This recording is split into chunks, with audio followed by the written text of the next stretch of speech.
Lunch பாக்ஸ்க்கு டிஃப்ரெண்ட்டாக try பண்ணணும்னு வச்சிங்கன்னா இந்த மாதிரி கேரட் ரைஸ் செஞ்சு கொடுங்க. செம்ம டேஸ்ட்டாக இருக்கும். 2 டீஸ்பூன் போல் எண்ணெய் சேர்த்துட்டு வேர்க்கடலை கடலைப்பருப்பு இது நல்லா ரோஸ்ட் ஆகட்டும்.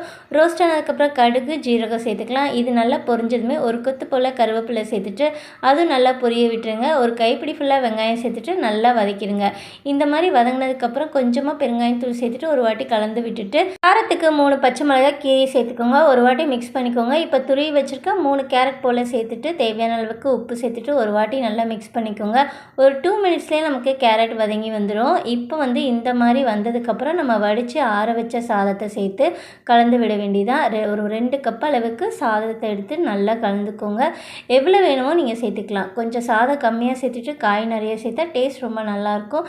இந்த மாதிரி நல்லா மிக்ஸ் பண்ணிவிட்டு மேலே ஒரு டீஸ்பூன் நெய் கூட நீங்கள் சேர்த்துக்கலாம். அவ்வளோதான், செம்ம டேஸ்ட்டான கேரட் ரைஸ் ரெடி. கண்டிப்பாக ட்ரை பண்ணி பாருங்கள். கிட்ஸ் எல்லாருமே என்ஜாய் பண்ணி சாப்பிடுவாங்க. சைட் டிஷ்க்கு வாழைக்காய் சூப்பராக இருக்கும்.